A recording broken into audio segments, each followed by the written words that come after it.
Hi, I'm Michelle Teets with Lane Construction Corporation. I've been with Lane for about 20 years, a little bit about myself. We specialize in highway construction, so typically milling, paving type operations, and we operate about 45 plants nationwide. So the topic for this session is asphalt plant safety. I think it's a pretty valuable topic when you look at our operations, whether that's field or at the plant site. It's a lot about compliance, but a lot about behavior. So we're going to talk about several things just relating to plant safety today.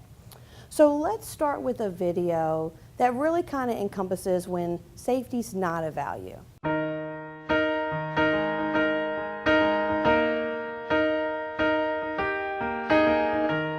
Where is the moment we needed the most? You kick up the leaves and the magic is lost. Tell me your blue skies fade to gray. Tell me your passion's gone away, and I don't need no carrying on. Stand in the line just to hit a new low. You're faking the smile with the coffee to go. And tell me your life's been way offline.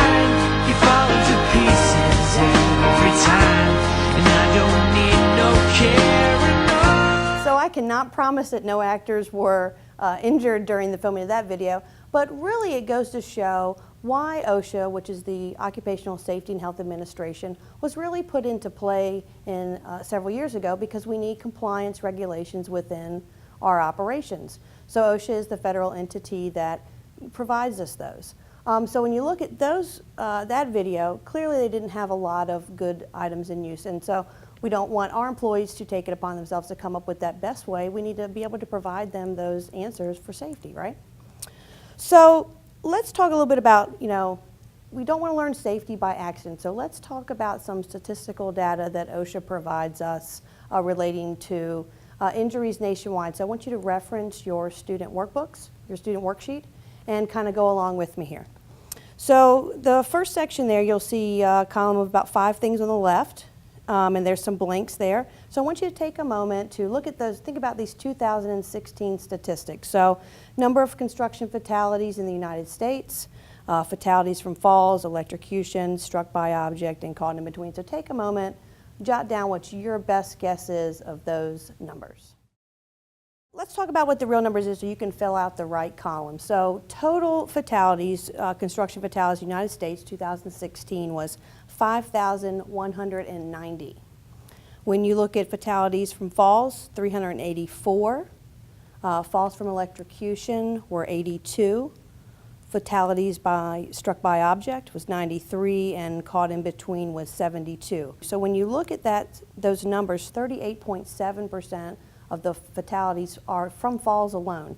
You can absolutely sustain a pretty life-altering injury or fatality from a same level fall. All of these are very relevant to the plant setting. When you look at OSHA's Focus 4, which is where these come from, if we were eliminating those 4 types of fatalities, we would have eliminated 631 fatalities within the United States, at least in 2016. And those numbers are pretty comparable through 17. We're really going to discuss some hazards that are related to the asphalt plants themselves. And we're going to go through understanding the basics of asphalt plant safety, gaining knowledge of why safety is important. So we're going to talk about that. We're going to talk about some hazard recognition. A good piece of that puzzle is assessing safety at your own plant, and then establishing safety culture. We're going to talk about a couple of things related to that. So let's go ahead and dig into it. So hazards related to asphalt plants specifically. So what I came up with, and maybe you probably have very similar ones, is electrical, pinch points, falls, burns, confined spaces, struck by, chemical hazards, heat, moving equipment, and we're going to talk about a lot of these more in depth. Respiratory, lifting, welding and cutting type hazards, fatigue, housekeeping, and fire. And really our presentation today is going to be really based on 10 specific topics and modules. Who's at your plant, and a lot of those ones that I just named.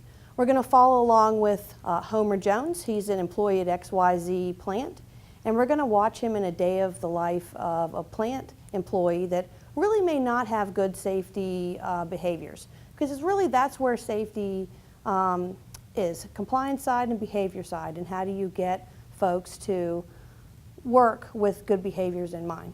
So let's see Homer for the first time here as he starts his day.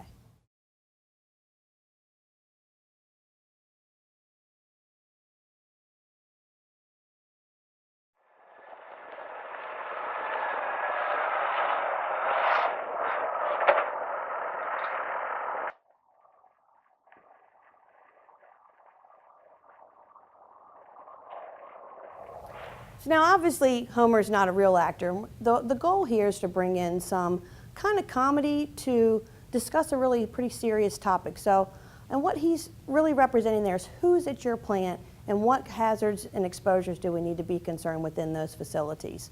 So as a whole at the plant setting, you've got delivery of AC, which means you've got delivery drivers. You've also got asphalt trucks of our own bringing in material. FOB drivers coming to pick up, trucks that are bringing in wrap, plant personnel themselves.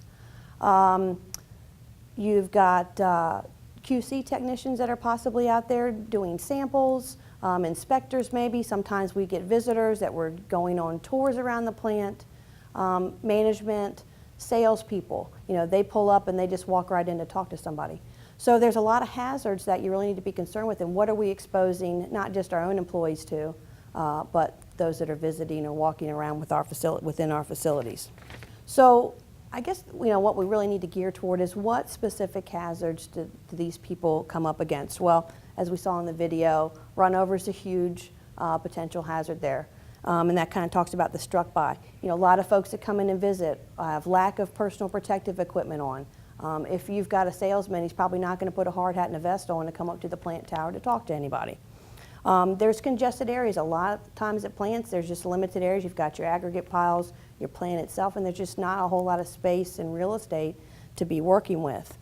Backing incidents can be a huge thing. You've got trucks maneuvering throughout the yard, loaders getting material and bringing those to the cold feed bin, so there's a lot of potential for backing incidents. Distractions, you saw Homer on the phone there, and that happens pretty regularly. Cell phones are a huge distraction, and you have to have some type of procedure in place for visitors and personnel of your own. Are they or are they not allowed to be on the phone? And then when you think about those guests and visitors, do they have the same safety culture that you've implemented within your own facility? So those are concerns. Who's at your plant, and what are we doing to protect them as visitors and those that are accessing? So let's kind of discuss, as you're following along on your student worksheet, we're to number 4 here, so operational hazards. And that's defined as any condition or act that affects or may affect the safety of employees or associated personnel or equipment. So when you think about the plant environment, the operational hazards, the answer to number 4 would be those same 4 OSHA focus 4, which would be electrocution, struck by, caught between, and falls, and then also the addition of confined spaces, and all these we're going to talk a little bit more in depth here. So let's see how Homer deals with lockout, tagout, and power sources.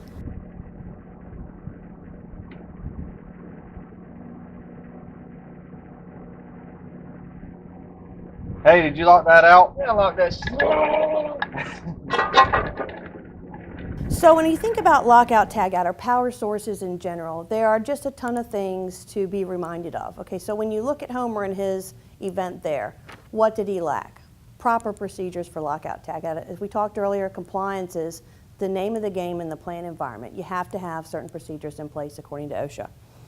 So when you talk about power sources, what are the kind of power sources that need to be locked out and de-energized prior to any maintenance or repairs happening? Well, that could be electrical, hydraulic, pneumatic. Gravity can come into play in that, and you just can't go out and work on things and not have these procedures in place.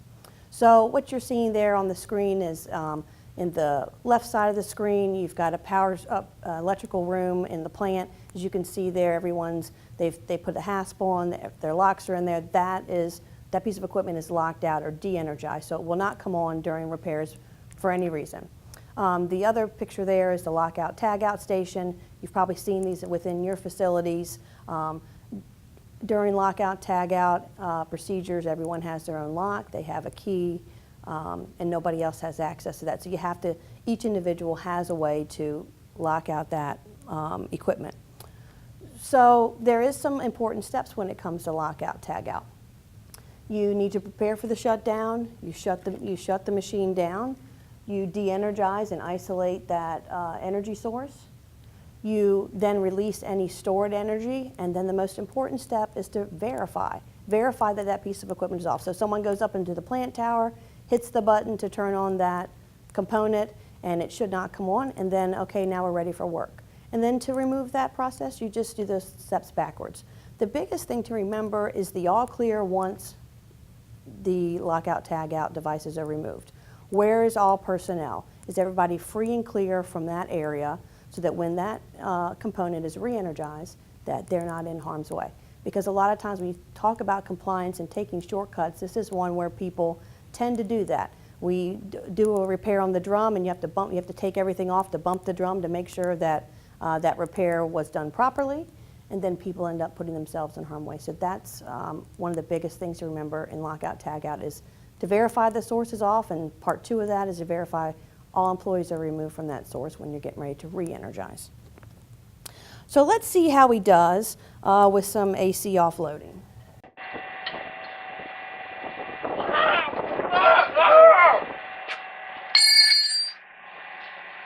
So when you think about his injury specifically there, so he's been burnt by hot oil performing a repair. So what did he lack? Proper PPE, and I bet you at that facility somewhere there was some gloves and some items that he needed. When you are dealing with asphalt burns, it's a very serious event.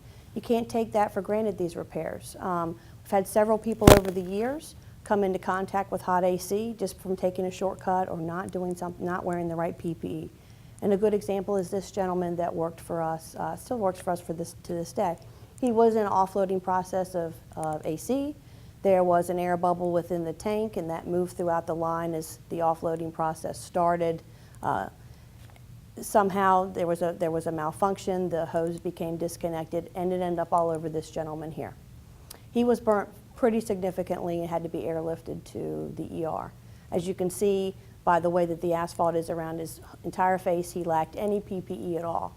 So when you think about hazards in the anywhere, whether that's in the field setting or in the plant setting, you know, there's engineering controls, there's administrative controls, and then there's personal protective equipment if you can't engineer out or administratively engineer out the hazard. So here we lack that with this gentleman. So another resource we have at our facilities is this resource from NAPA. It discusses really first aid when it comes to AC burns in general. It talks about, you know, how to provide first aid and care for that employee. Talks about if it's a more serious burn, what to do. And really in the plant setting, this is a good resource, but also the safety data sheets that come with any chemical that we utilize.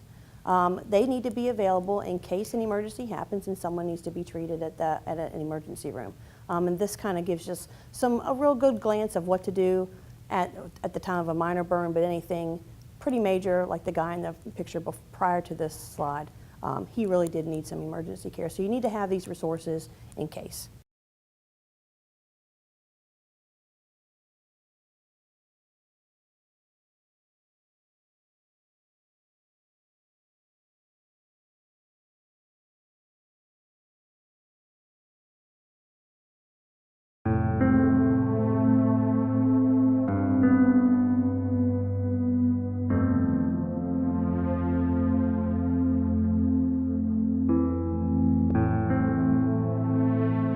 That was a photo of me the day I was burned by hot asphalt. So I went over and shut the valve off. Well, the pump was going the wrong way. It was pumping out of their tank into our trailer. So when I closed it, it blew. I mean, I didn't give my hand out the way. And just the power of the pump broke that right off. And then it went flying. I mean, I kind of seen it coming at me. I ducked, ran to the side of the trailer. And the kid behind me, you know, "Are you okay?" I yelled at him, "Go get some water." So I dumped water on my head. And I just knew because you got to get it cool. It was 325 degrees, and you just had to let it burn. So I got the water to cool it down, and I'm just hoping the damages aren't too bad. I was in a hospital for 3 weeks. I was burnt 35% of my upper body. I was off work for 8 months. I was able to do a lot of things a little bit sooner than that, but actually when I started back to work in 8 months later, the first day I remember was very stressful, very physically hard for me to get through that first day even. Burns are serious business. They can be painful, long-lasting life events that affect not only those injured, but their friends, family, and co-workers. Picture this: a pan with bacon frying. Liquid asphalt can heat to similar temperatures, upwards of 350 degrees, and when asphalt comes in contact with your skin, it will not come off. The material continues to cook the victim's flesh. It is best to avoid asphalt burns at all costs. Where safety controls have been built in, make full use of them. Wearing personal protection equipment, or PPE, at all times can be a lifesaver. Following your company or organization's safety rules and procedures is an important preventative step. But accidents do happen, however, and when all else fails, knowing the correct first aid is extremely important. If you or a coworker experience an asphalt burn, it is important to keep it cool. Well, first step is to make sure that emergency help is on the way. Calling 911 or your emergency numbers to get either in-plant resources there or to get the community's emergency responders en route is important. The next step is to begin cooling of that burn. Use water, a drench shower if you have it, whatever you can to do that. As long as it's not hot water, that's good. You don't have to have ice cold water. The water and flowing water pull heat away from the material, pull heat away from the skin, and help minimize the extent of the burn. In the event of an asphalt burn in the workplace, follow these steps. Notify others. Call for help. Immediately address any airway, breathing, or circulation concerns. Start cooling. Quickly place the affected area under running, flowing water. Do not remove asphalt from the skin. Leave the burn uncovered. Medical experts advise that immediate cooling is the best treatment. Because the hot asphalt continues to burn and do continual damage to the skin, it is important to cool the burn until you get the temperature down to room temperature. This cooling process can take as long as 15 to 20 minutes. Spills in the asphalt lab can be particularly dangerous. Inattention and failure to use proper PPE can easily result in an asphalt burn. In this scenario, one lab worker is distracted by her phone, and the other failed to wear his lab coat while transporting hot liquid asphalt in an open container. It is important to know where the nearest source of water is, and to help the victim get to the water source immediately. You must cool the burn for an extended amount of time with the water. Emergency personnel may assist in cooling if the patient is not in shock or if no other physical symptoms take importance over the burn.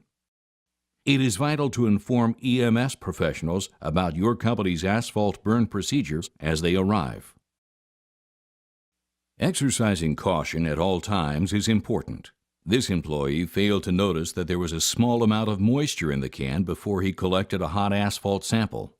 This mistake can easily result in an asphalt splash. In some situations, running water is not available immediately, and there may not be a coworker present to assist in the treatment. In those cases, make sure you call for help and use whatever cooling source you can find. Plan ahead and make sure you have enough portable water on the job for first aid. Cool water from a water cooler or even bottled water poured on a burn can be beneficial while waiting for help to arrive. When workers are out in the field, you're even less likely to find sources of running water. If a burn occurs, look for an ice cooler and utilize it for cooling the burn. Commercial cold packs can also be stored in trucks and aid in cooling the temperature of the burn. Asphalt burns to the eyes are some of the most serious possible injuries. When possible, lay the person on their back. Flush with running water for at least 20 minutes by allowing the water to flow over the bridge of the nose to the eyes. If an eye wash station is available, direct the victim to the eye wash station. You may have to help the victim by physically holding their eyelids open so the water can cool the burn. Urgent medical attention is required for burns to the face and eyes. Using face shields, safety glasses, and protective goggles can help prevent burns when these accidents occur. Asphalt is insulating and it will just keep burning you, so you need to do everything you can to find a cold water source and just cool that asphalt burn immediately. Often, an asphalt burn victim will be disoriented or in shock and be reluctant to any first aid attempts. It may be necessary to physically force the victim to the nearest water source. Solicit help from other co-workers if necessary, but cooling those burns can greatly decrease the severity of the burns. Easiest way for the victim to be calmed down is to realize that help is on the way, and that the cooling that's taking place is the very best thing that should be happening at that point. And realize they are in a tremendous amount of pain, and that this will help reduce the pain. Minutes will seem like hours. And that's why having their coworkers take the right steps for them, get them out of contaminated PPE, get them, under a shower or under some flowing water, and direct them and keep them under control is the best steps for them. Wearing the proper PPE can prevent or greatly lessen the severity of an asphalt burn. Dan England experienced a dramatic example of how wearing PPE can literally save your skin. I felt that the setup was going to put me in very close proximity, and I had brought safety gear with me to make sure that I wasn't going to get splashed, because it looked certain that was going to happen during the day. So I had heavy coveralls, I had gauntlets that fit underneath of the coveralls, gloves over top of my hands. I had a wrap that I put around my neck and pulled up the collar on the coveralls, and a full face respirator. As I started to put the gear on, employees of this at this emulsion plant and truck drivers that were there began to laugh and ridicule me. They commented that they'd be calling for an ambulance for me within an hour because I'd be heat stroked from wearing all this gear. And I just kind of laughed back and looked around and noted that many of them had scars on their arms or neck, and thought, hey, I'm going to be on the firing line today, so you guys can laugh all you want to. About a half hour later, as we were getting started, the first fill of this wagon, our little mix tank, a flex hose had been attached. Again, this was all very ad hoc at this facility. When the pump was energized to introduce asphalt into the mix tank, the flex line was not coupled properly. As the line pressured up, the flex line popped off, and a stream of hot asphalt hit me in the midsection, and the hose continued to rise. The gentleman operating the pump saw what was happening immediately, and it hit the off button. As the pump depressurized, I got a second coating that covered the whole front half of my body. Temperature roughly 370 degrees. I realized that was very lucky that I didn't get killed in that incident. Burns result from accidents on the job, and we rarely see them coming. Simple tasks we perform every day can sometimes put us in serious danger when one element varies. Connecting hoses to trucks or collecting a sample are tasks we often do several times a day. But being prepared for an asphalt burn and knowing where the nearest source of water is can be critically important for our safety and the safety of our coworkers. Pay attention. Listen to what people are telling you. Don't think that it won't hurt you, because if it's on you, you're burnt. That's the biggest thing that I try to tell people. Even if you get a spot on you, you're burnt. If you get a lot on you, you're burnt really bad. Listen to the policies and procedures that the company tells you. Wear your PPE, wear your face shield, wear your gloves, your long sleeves. Everything you can do to protect yourself is going to make an accident situation much, much less painful. Unfortunately, asphalt burns may still occur.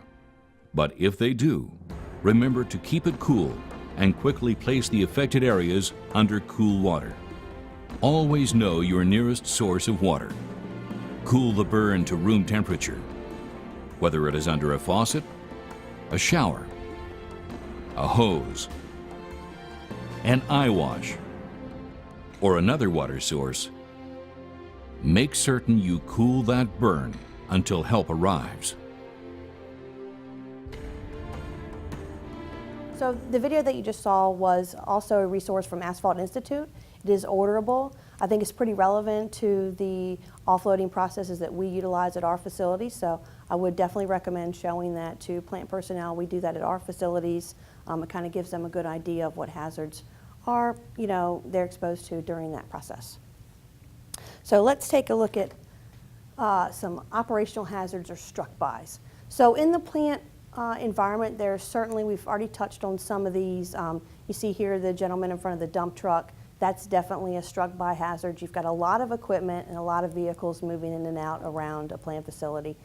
Blind spots are knowing not to be in a blind spot, where your pedestrian walkways are very important to outline to new employees and current employees during their operations. The AC offloading happening there, if that hose becomes disconnected, it could flail around. But there are some other things that you should write down on your student worksheet under number 6. So struck by hazards, you saw Homer earlier get hit by a loader. That would definitely be a struck by hazard. Asphalt trucks, AC tankers, asphalt itself. If you should not be stationed under the silos unless the operator knows that you're there. If that silo discharges asphalt unexpectedly, you don't want to be in that place. There's aggregate moving around quite a bit, recycled asphalt, there's reject chutes, there's a waste chute where that material comes from a chute and lands onto the ground in some cases, or sometimes into a dump truck, but that's a potential for struck by.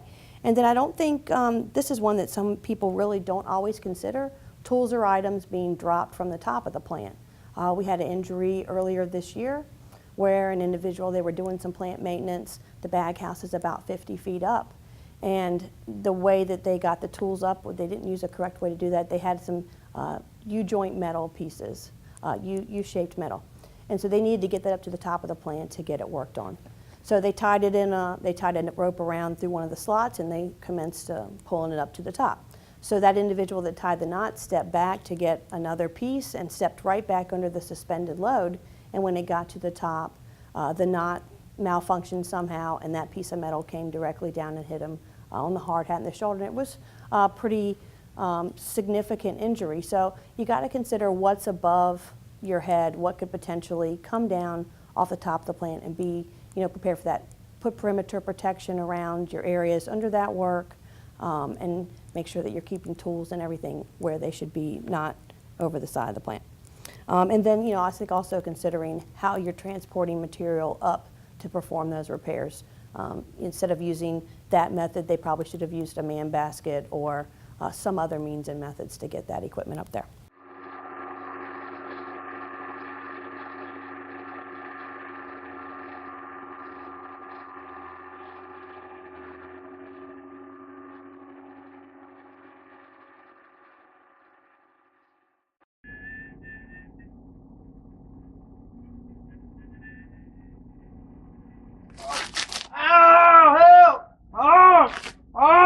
So if Homer would have been paying attention during the lockout tagout section, I think that would have definitely have applied here.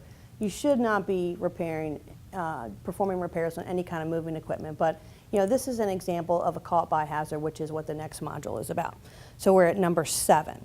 So when you think about caught between hazards, you definitely have conveyors or a source of that, gears themselves,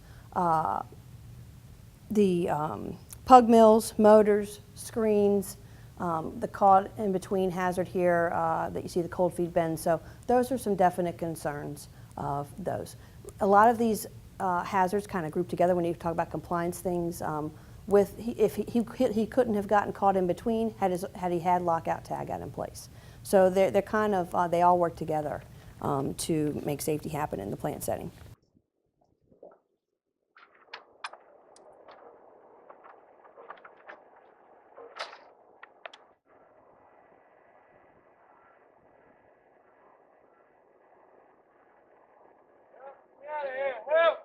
Help me, I can't get out. Help. Help me. So now he's got himself caught in a cold feed bin. One, and we're going to talk about falls in a minute, but you know he's accessing improperly with not the right ladder. But he did go into a confined space without being having confined space procedures in place. Let's talk about some examples of where a confined space is. So the bag house can be that, the cold feed bin, as you see pictured there. Majority of the time, confined spaces should be marked at your facilities like the photo here to the right. You should have that confined space placarded so that all employees know what that is. So bag house, cold feed bins, silos, drums are considered a confined space, pug mills, drainage structures, tanks. So there are a lot of these types of spaces within our operations. And when you talk about what is a confined space and what does that mean? Because typically you have a confined space attendant, an entrant supervisor, those that are inside the hole. So how do I know what a confined space is? Well, it is large enough and so configured that an employee can bodily enter and perform assigned work, and it has limited access and egress for entry, and it's not designed for continuous human occupancy. So that defines a confined space, but there is another definition to be concerned about, and that is permit required confined spaces. Typically that is those same that we just discussed in the other definition, plus has an internal configuration that an entrance could be trapped or asphyxiated by inwardly converging walls or a floor which slopes downward and contains any other serious safety or health hazard like air quality. So typically when you enter a permit confined space, you've got an air monitor on, that's testing oxygen, carbon dioxide within the environment. So you really need to be concerned when you're entering permit confined spaces that you have all those procedures in place.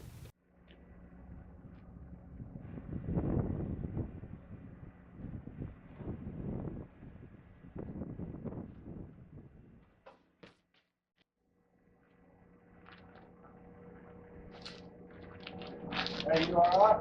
Oh, man. Help. Call 911. So Homer's fallen and he can't get up, clearly. So when you think about fall hazards within the plant environment, there are several different types. Well, we saw him trying to enter the confined space earlier. It's not using the right ladder for the job, not having a ladder that extends properly. And that in the video we just saw, he overreached from the ladder. Sometimes it's the use of three-point contact or lack of. Carrying items or tools in your hand. So when we look at potential fall hazards at the plant, ladders definitely at the top of that list. Silos from the bag house, truck beds, drivers getting up to clean out their beds or look inside to see if debris is built up. That's happened. The plant structure itself, catwalks, equipment from the drag. But the other heavy hitter when it comes to potential falls in the plant environment is the use of a man lift. We use those significantly for plant repairs. Wearing proper fall protection, making sure that you have a fall protection plan in place and proper procedures, whether that's with the harness, you have proper fall arrest or restraint systems in play. A lot of times we're performing maintenance in the plant setting, you're really running all season. You may have to do a repair here and there, but typically we like to perform repairs in the down season, which is what? It's cold, which leads to other hazards like slippery from ice, snow, rain. So typically we want to perform those major maintenance repairs during the cold season. So that kind of brings in another element of potential hazards.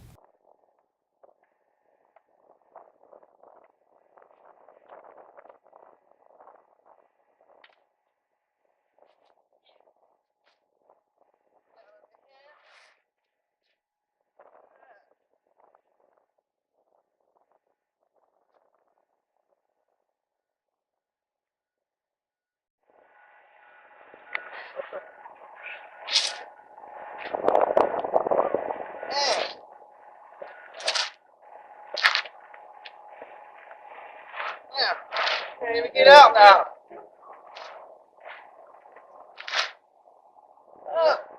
So as you see, Homer is performing some maintenance, which is a big piece of the plant employee's duties. So let's talk about some maintenance hazards. So now we're to number 10, where that employee could see exposure. So clearly there, when you're performing maintenance on vehicles and equipment, you could, if you're not wearing proper PPE, again, like Homer wasn't, you could get chemicals on your person or in your eyes. Other maintenance hazards, welding and cutting. We do a lot of those operations. You have to consider, are you in close proximity to tanks, or is that welding and cutting actually happening on a tank, and what did we do to make sure that tank was safe before we did that operation? Lifting, tanks and hot oil lines, not only the welding and cutting aspect, but just working with them in general, because there are hot surfaces. We already talked about leaks. Combustible dust can be an issue. And also when we're doing plant maintenance, we use a lot of cranes. There's a lot of high angle type stuff. So do we have a properly trained crane operator? Maybe we're having a sub come in. We need to have proper rigging and signaling. So there are a lot of maintenance hazards to be concerned with.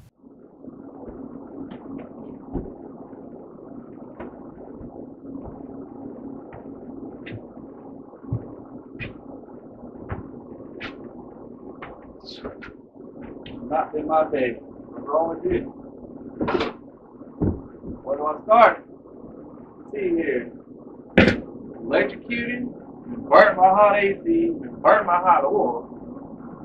Trapped in a confined space, I could not get out. Not to mention I got my hands stuck in the belt. A little wore out.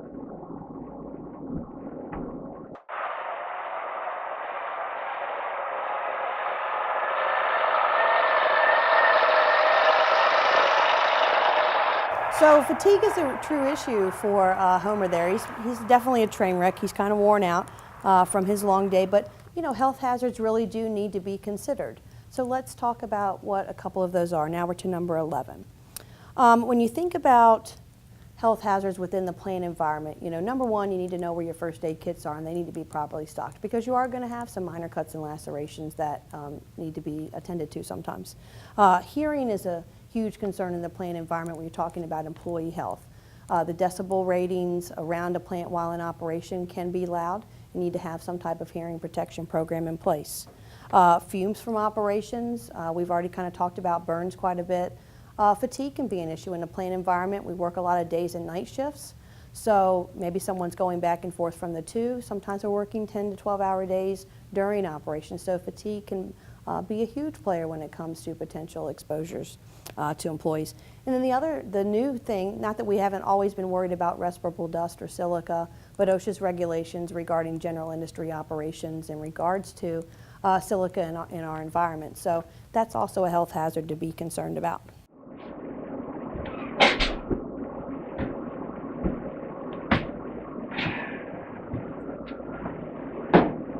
How you doing today, Bob? How you doing today? Doing a lot better than yesterday. Good. You doing feeling better? Take care of some of my housekeeping.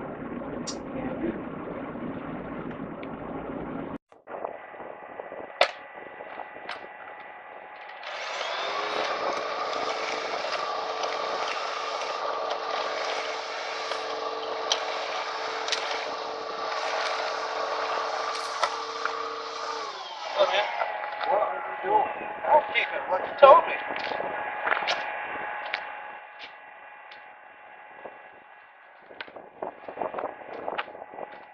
So when you think about housekeeping within the plant setting, there's a lot of areas that can typically be problem areas for housekeeping in general, because if you have poor housekeeping, that can lead to slips, trips, and falls. You see here the storage room in the Connex box on the right side. That's a huge concern for potential trip hazards for employees, or things falling down off of shelves. So other problem areas probably could be catwalks, under conveyors. Containment areas are typically pretty bad for housekeeping. The electrical room, the shop setting of the plant, all of these can pose hazards to employees. You know, you've got to keep your access ways clear, whether that's to eye wash stations or 3 feet in front of your electrical breaker boxes. You've just got to, take out those potential slip trip items. Containers like you see here in the way, electrical cords that are across a pedestrian path. So those are all definitely hazards that relate to the plant setting and the safety of those employees. So now let's really discuss, some 3 big steps, I think, when it comes to having a safe plant facility. So one is doing that safety assessment. We kind of touched on this in the beginning that we were going to talk about it. Figuring out what your hazards are key. If you don't know what hazards exist, then how can you protect your employees? You do a safety walkthrough, and within our operations we have what we call a MESH inspection, MESH, which is mechanical, environmental, and the safety and health representative at that location. They walk the plant on a fairly regular basis. Normally it's a monthly basis. The key point there is to see it from different perspectives from other employees. So environmental, while they may be looking for environmental things themselves, are also looking at safety items. When you visit your plant regularly, it's the same set of eyes looking at that facility. So it can be helpful. Another thing that we do is we cross audit with other safety people from other areas. And same concept to make sure that we're not missing anything, because we don't want to become complacent in what we're seeing as hazards to employees. So that's one element to safety at your plant. The next thing is emergency services and assessing what do we do in case of an emergency. We've reached out at several of our facilities to local EMS and fire departments. Here's one of our Alexandria plants in Virginia, where we've brought in personnel and let them come in and practice a high-angle rescue, confined space rescue. Because you don't know that fire department may or may not be equipped with equipment to get to the top of your plant in the event that you have an emergency up there. So that's part 2 of that puzzle. Conducting drills, having a crisis plan in case something goes wrong. Those are required things that you have to have for safety at your plant. The third piece of that is engaging employees, because that is really the most important. You can't establish a good safety culture without employee involvement. You have to get them involved. A lot of times employees have great ideas, but you got to give them the opportunity to share that. Maybe that's by near-miss forums or engaging them at your daily toolbox talks. Share best practices with each facility, but make the employees a part of the program, because that's how you really establish that safety culture. They've got to be engaged. They got to want to do the right thing when nobody's looking. And really, we talked about earlier in the presentation about safety when it was not a value with the opening video. But really, what we need to talk about is how do we make that safety important and a value to that person, because going home safely every day to the worker's family has to be a real true value, or they're not going to have those behaviors in place. And it's not just fatalities that impact families. If you have a pretty serious life-altering injury, that doesn't just impact that employee. When you think about the company side, that impacts the crew, the business unit or location in general, but also on the employee side, think about if you're a dad with a wife and a child and you suffer a severe leg injury. You can't do the same things for your family, so it impacts your family, your immediate family, and maybe those that may have to help give you rides or whatever that case may be. So it has a much more global impact than just on that employee themselves. So I think the key there is to really talk to them about what's valuable to them. To me, my family is valuable to me. I want to be able to go to work. I want to work to live, not live to work. And I want to be able to leave my place of employment and come home and do the things that I like to do, whether that's travel or going to the park with my friends and their children. But we really got to make that valuable to them. So how do we preserve what our company's greatest value is? Because we can have all the work we want to in the world, but if we don't have employees in place to do that, then we can't get it done. So that does make us our company's greatest asset and value. I think as leaders within our organization, what we allow, we teach. We have to be a good example. We have to walk the talk. As a safety professional, if I pull up on a job site, for example, and I don't come out of my vehicle with my hard hat, vest, and glasses on, then I'm not leading by example and I'm not walking the talk. I can't ask them to buy into a program that I don't buy into myself. And as construction leaders, I think we owe it to our folks to promote safety. Not just because OSHA says as an employer we have to provide that environment of a safe workplace, but because we want to, because we want our employees to go home safe. So I hope that you've learned something. I hope this has been at least a good refresher for you. Thank you for your attention and have a safe day.